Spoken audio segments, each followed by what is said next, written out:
안녕하십니까. 은퇴안내자TV의 은퇴안내자입니다. 오늘은 택배기사 직업에 대해서 이야기를 해보려고 합니다. 우리가 일상생활에서 요즘은 가장 자주 접하는 직업 분야가 아닌가 하는 생각을 합니다. 또 특히 코로나19 이후에 가장 크게 성장 발전한 직업 분야 중에 하나가 바로 이 택배기사 직업이라고 또 생각을 합니다.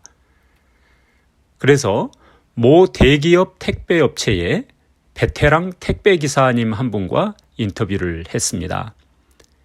이분은 제가 오랫동안 알고 지내온 분이고요. 어디까지나 이분이 대기업 택배업체에서 일을 하고 계시다는 것, 그리고 또 말 그대로 경험이나 또 그분의 수익이나 이런 면들에서 베테랑이라는 점, 이것들을 감안하시고 들어주시면 감사하겠고요. 또 어디까지나 이 인터뷰를 할 때에는 개인의 생각이 들어있을 수도 있다는 점도 또 참고하고 감안하셔서 이야기를 들어주시면 감사하겠습니다. 먼저 이렇게 질문을 했습니다. 이 일을 한 지 얼마나 되었는가? 약 10년 정도 되었다라고 이야기를 하셨습니다. 처음 이 일을 했을 때는 사회적 인식이 그다지 높지는 않았다고 해요. 하지만 요즘 노동조합이 결성되고 난 후부터는 근로 여건이 많이 개선되어 나가고 있는 것 같다는 생각을 한다고 또 이야기를 해주셨습니다. 두 번째, 아주 궁금해하실 만하지요. 귀하의 월 수입을 이야기해 줄 수 있는가? 참 조심스러운 질문인데요. 이분은 금액으로도 구체적으로 이야기를 하셨지만 이 금액에 대해서 다소 오해의 소지가 있을 수도 있기 때문에 이 금액을 그냥 용어를 조금 다른 용어를 써서 이 금액을 대충 가늠하실 수 있게 해봤습니다. 이제는 제법 자리가 잡혀서 대기업 직원의 그 중간 간부 이상 수준의 연봉은 되는 것 같다 하는 그런 이야기를 하셨고요. 그렇지만 이 수준이 그분이 일하고 있는 터미널 쪽에서는 상위 10% 내에 들어간다고 이야기를 하셨습니다. 그리고 또 이렇게 소득을 내려면 배송기사로서 배송만 하는 것이 아니라 지파라는 용어가 있더라고요. 이 지파도 같이 하기 때문에 그렇고요. 그래서 이 모든 이 두 가지 업무를 다 하다 보면 하루 평균 10시간 이상 일을 하게 된다고 합니다. 자, 여기에서 지파라는 게 배송은 그야말로 트럭으로 배송해 주는 거죠. 고객의 집에까지. 그런데 이 지파란 것은 택배를 신청하는 거래처에 가서 물건을 수거해서 차고지로 모아주는 일, 이것을 이야기한다고 합니다. 예를 들어 내가 택배를 어느 고객에게 내가 판매자로서 어느 고객에게 택배를 보내고 싶다고 하면 내가 택배 업체에 가서 주는 게 아니라 신청을 해놓으면 그 택배 업체에서 직원이 와가지고 그 물건을 가지고 가주는 역할인데 바로 그 직원이 와서 가지고 가서 그 차고지에다가 모아주는 것, 이것을 지파라고 하고요. 배송도 하고 지파도 하고 이렇게 두 가지를 다 하시는 분들이 또 제법 많다고 하십니다. 자, 세 번째, 이 업계에서 가장 많은 나이대는 어떻게 되는가? 50대가 단연코 가장 많다고 하는군요. 40대도 제법 많고요.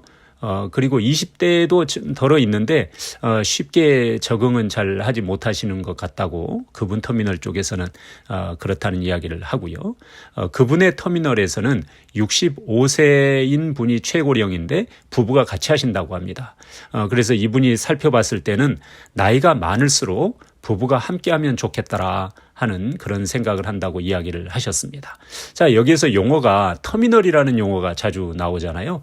이 터미널이라고 하는 용어는 대형 트럭이 물류창고 그 시 외곽 지역에 가보면 그런 대형 물류창고가 있잖아요. 그곳을 허브 터미널이라고 한다고 합니다.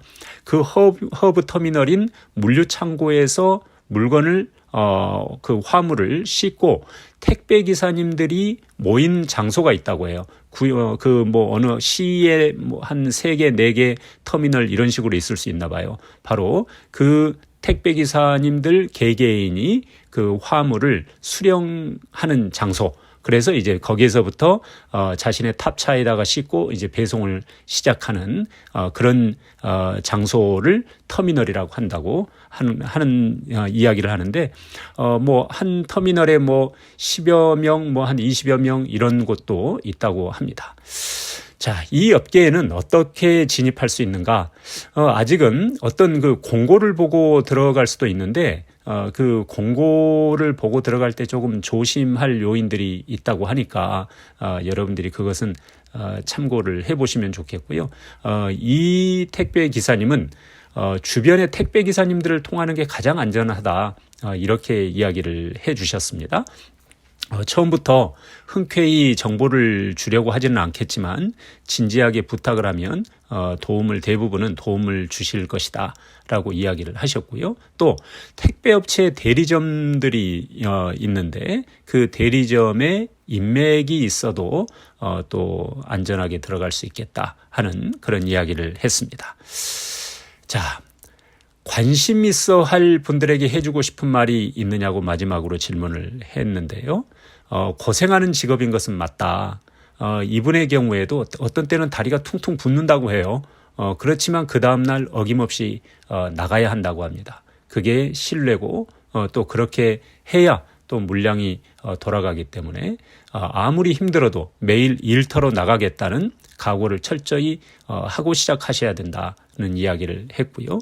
그리고 이분도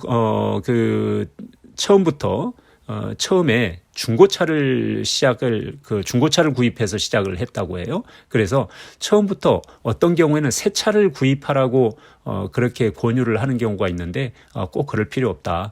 자기가 보건대는 중고차를 구입해서 들어와도 충분하니까 반드시 새 차를 구입해서 시작하려고만 하지는 말라. 그렇게 권고를 하셨습니다. 그리고 또 이렇게 전망을 하셨는데요. 단가가 이제 인상이 계속 되는 모양입니다. 그래서 이미 또 그 일부 단가 인상이 이루어지기도 했고요. 따라서 앞으로는 배송만으로도 괜찮을 것이다. 그러면 배송을 하게 되면 한 4시간에서 5시간 정도 숙달되신 분들은 거의 특히 아파트 지역 같은 경우에 그런다고 해요. 4-5시간이면 배송이 끝난다고 합니다. 그러면 이제 물건을 받아오고 차량 관리하고 이런 것들까지 다 하면 한 6-7시간 정도면 일을 편하게 할 수 있을 것이다 하고 전망을 하고요.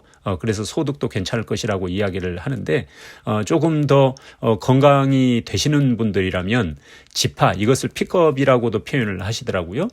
지파까지 같이 하시면 그래도 상당히 꽤 괜찮은 소득이 되지 않을까 하는 그런 전망을 하신다고 이야기를 합니다.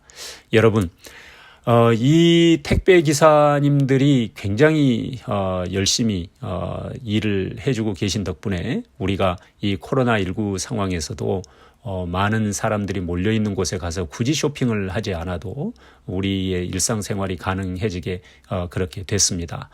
특히 우리나라의 이 택배업은 상당히 치밀하고 또 구체적이고 또 뭐랄까요, 좀 더 고객 중심의 서비스가 이루어지고 있다는 그런 생각을 합니다. 만약에 이 분야에 대해서 관심이 있으신 분들이라면 좀 더 주의 깊게 더 알아보시고 또 여러분들이 만날 수 있는 그런 그 택배 기사님들과 또 좋은 그 관계를 맺어 두셔서 그분들로부터 구체적인 더 자세한 정보를 또 얻으실 수 있기를 바랍니다. 자, 여러분들이 은퇴를 준비하시는 과정에서 여러 가지 직업들을 고려하실 수 있겠죠. 제가 바로 이 은퇴 안내자 TV에서 가능하면 중장년층이 진입하기에 괜찮을 만한 그런 직업들을 그 직업 분야에 종사하는 분들을 인터뷰해서 알려드리고 있는데요. 아무쪼록 여러분들에게 조금이나마 도움이 될 수 있기를 바라는 그런 마음입니다. 여러분들의 안전하고 행복하고 또 유쾌한 은퇴 준비 기간이 되시기를 응원합니다. 시청해 주셔서 감사합니다.